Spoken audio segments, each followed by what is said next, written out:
उसके अलावा हमारी पंचायत में जो है वो प्राइमरी हेल्थ सेंटर नहीं है सर। तो अगर उस पर भी आप ध्यान दें कि अगर हमें एक प्राइमरी हेल्थ सेंटर मिल जाए। उसके अलावा मैं जनाब से गुजारिश करूंगा कि जनाब हमारे एरिया में नेटवर्क जो है वो बहुत कमजोर है सर। ये हमारी पंचायत है सर, सर्दी का मौसम है, अगर कोई काम करता है सर तो हमें अंदर से बिस्तर से उठकर 8-10 बजे भी बाहर आकर बात करनी है सर। ये बहुत प्रॉब्लम है सर। अगर हमारे कोई स्टूडेंट या स्टडी करते हैं तो सर वहां भी बाहर आकर, क्योंकि ऐसा सिस्टम है इस तरह मुगैतियानी में एक स्पोर्ट्स स्टेडियम है जो इशफाक साहब की मेहरबानी से आया था।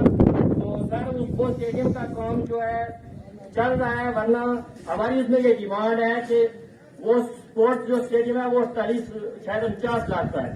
तो उसमें वो जो बना रहे हैं वो छोटा है सर। देखिए वहाँ प्लेन जगह है, स्टेट लैंड है, हम चाहते और उसमें जब हमने जय साहब से बात की तो वो कहते हैं हम फेंसिंग करेंगे। सर हमारे यहाँ से सबसे ज्यादा क्रिकेट खेला जाता है, तो वो क्रिकेट खेला जाता है सर। तो उसके लिए हमें 120 मीटर चाहिए, अगर 120 नहीं तो सर 100 मीटर जो है वो उसका डाया चाहिए सर। तो वो बना रहे हैं 65 बाई शायद 70 का है, तो उसमें हमारा क्रिकेट नहीं खेला जा सकता।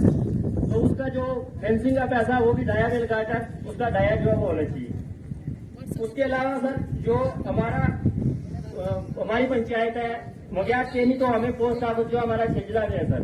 हमारी हर चीज जो 10 किलोमीटर दूर जाकर हमें पोस्ट ऑफिस से जो है कोई चीज आनी पड़ती है, हमारे पैन कार्ड वगैरह आते हैं तो हमारे डॉक्यूमेंट हम तक पहुंचते नहीं है सर।